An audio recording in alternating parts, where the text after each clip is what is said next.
सभी स्नेही जनों एवं सुधी साधकों को सादर वंदे। जय श्री कृष्ण। श्रीमद् भगवद गीता अध्याय 10 चैप्टर 10 विभूति योग और श्लोक है श्लोक संख्या 7 वर्स 7। आइए इसका पठन वाचन करें और फिर इसके सरल सार भाव को जानने समझने का प्रयास करते हैं। एतां विभूतिं योगञ्च मम यो वेत्ति तत्त्वतः सोऽविकम्पेन योगेन युज्यते नात्र संशयः। इसका सरल हिंदी में शाब्दिक अर्थ इस प्रकार है। भगवान कहते हैं कि जो पुरुष मेरी इस परम ऐश्वर्य रूपी विभूति को और योग शक्ति को तत्व से जानता है वह निश्चल भक्ति योग से युक्त हो जाता है। इसमें कुछ भी संशय नहीं है। यानी he who knows in reality this supreme divine glory and supernatural power of mine gets established in me through unfaltering devotion. Of this there is no doubt. तो इस श्लोक में हम देखते हैं भगवान की विभूति और योग को तत्व से जानने का फल। सबसे पहले पदच्छेद के माध्यम से संस्कृत शब्दों का हिंदी शब्दार्थ देख लें। और यह यानी जो पुरुष मम मेरी एताम इस विभूतिम परम ऐश्वर्य रूपी विभूति को परम ऐश्वर्य रूप या विभूति को च और योगम योग शक्ति को तत्वतः तत्व से वेत्ति जानता है। सह यानी वह अविकम्पेन यानी निश्चल अविचल योगेन यानी भक्ति योग से युज्यते युक्त हो जाता है। अत्र इसमें संशयः कुछ भी संशय नहीं है।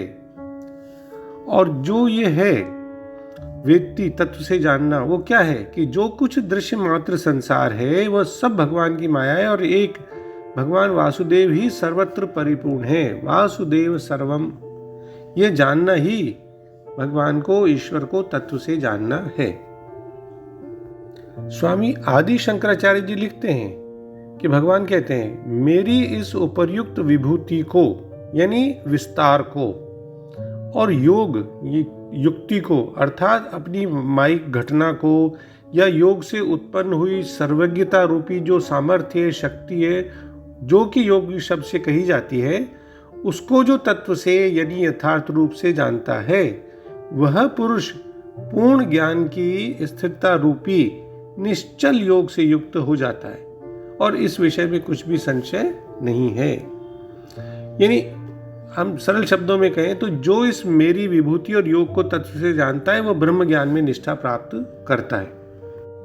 जैसा कि स्वामी चिन्मयानंद जी समझाते हैं कि सप्त ऋषियों के माध्यम से समष्टि विश्व की अभिव्यक्ति तो परमात्मा की विभूति है, जबकि मानस पुत्रों द्वारा सृष्ट जीव यानी व्यष्टि के अनुभव का जो ये संसार है जगत वो आत्मा का दिव्य योग है।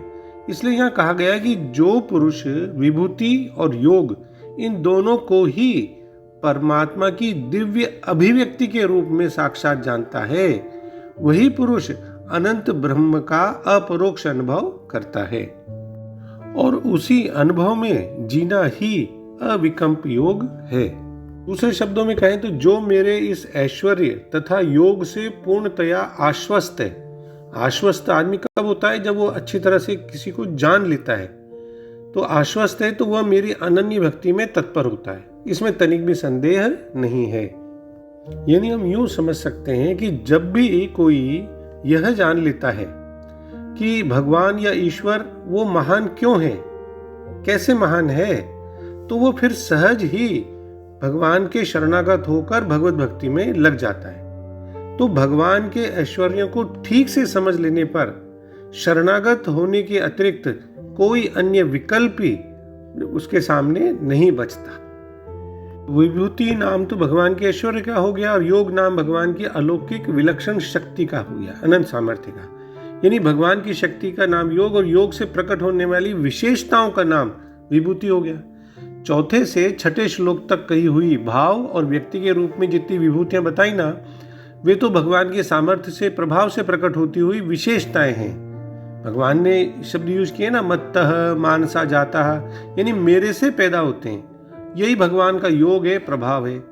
इसी को 9वें अध्याय के 5वें श्लोक में भगवान ने कहा, पश्य में योगम ऐश्वर्यम, यानी मेरे इस ईश्वरीय योग को देख।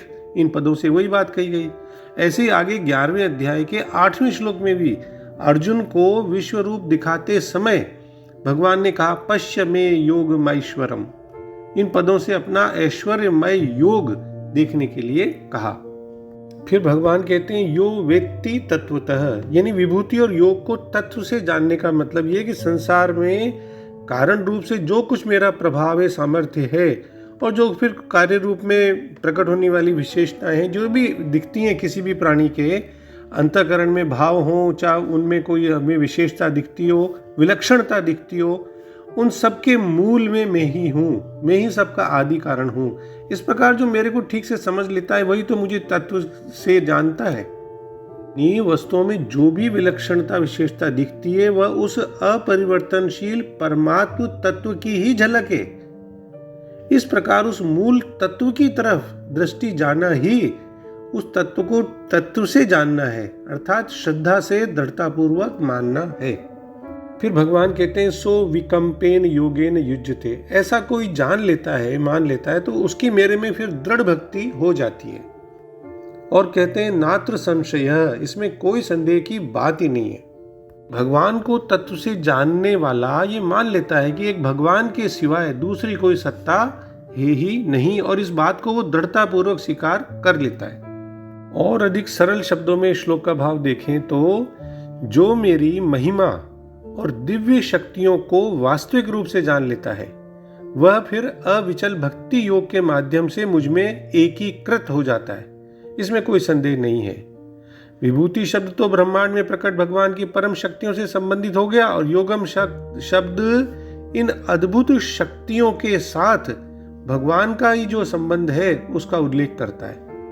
तो भगवान श्री कृष्ण इस श्लोक में स्पष्ट कर देते हैं कि जब हम परमात्मा के वैभव से परिचित होकर उनकी दिव्य और अनुपम महिमा को स्वीकार कर लेते हैं, तब हम वास्तव में उनकी भक्ति में लीन होने में रुचि लेते हैं। और भगवान की महानता का ज्ञान होने से भक्तों का प्रेम और पोषित हो जाता है, भगवान के प्रति बढ़ जाता है, भगवान के प्रति श्रद्धा बढ़ जाती है। तो फिर श्रद्धा और प्रेम और विश्वास बढ़ने से उनकी भगवान के प्रति भक्ति बढ़ती है, भक्ति बढ़ती है तो फिर भक्ति दृढ़ भी होती है। तो प्रेम और ज्ञान में परस्पर सीधा संबंध है। जैसे कोई आपका दोस्त आपको कोई काला पत्थर गोल दिखाए, तो आपको उसके महत्व की जानकारी नहीं है, तो आप कहोगे हाँ भाई ठीक है, गोल काला पत्थर है। फिर किसी ने कहा कि अरे ये तो शालिग्राम है, भगवान विष्णु के प्रतिरूप है ये तो आप उसको तुरंत हाथ जोड़ते हो, नमस्ते करते हो, आपको उसका महिमा का पता लग गया, महत्व मालूम पड़ गया आपको उसका। तब फिर अगर वो कहता है कि क्या आपको पता है कि 500 साल पहले महान संत स्वामी रामानंद जी ने इस पत्थर का प्रयोग अपनी उपासना के लिए किया था। अरे तो फिर आपको जैसे ये और जानकारी प्राप्त हुई पत्थर के बारे में, तब आपका उस काले पत्थर के प्रति और विश्वास दृढ़ हुआ और श्रद्धा भाव जागृत हुआ, वो सब और बढ़ गया। तो हर समय उस पत्थर के संबंध में जो जानकारी आपको प्राप्त हो रही है, उससे आपके भीतर उस काले पत्थर के प्रति श्रद्धा और विश्वास में निरंतर वृद्धि हो रही है। ठीक इसी प्रकार से भगवान का वास्तविक ज्ञान होने से उनके प्रति हमारी श्रद्धा, विश्वास, आस्था और भक्ति ये सब बढ़ते हैं।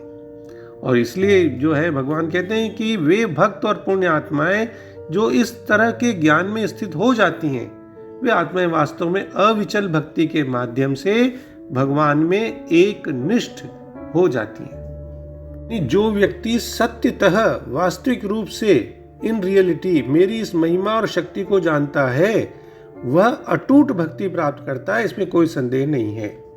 भगवान की सृजनात्मक शक्ति के अद्भुत स्वरूप को सार रूप में जानना, यानी यह समझना कि समस्त ब्रह्मांड उन्हीं से उत्पन्न हुआ है। अटूट भक्ति के साथ उनमें दृढ़ रूप से स्थिर रहने का सबसे निश्चित मार्ग है कि भगवान ही एकमात्र सत्य हैं, समस्त लोक और समस्त प्राणी उन्हीं से उत्पन्न हुए हैं। बस इस सत्य को जानना, उन्हें सार रूप में जानना है।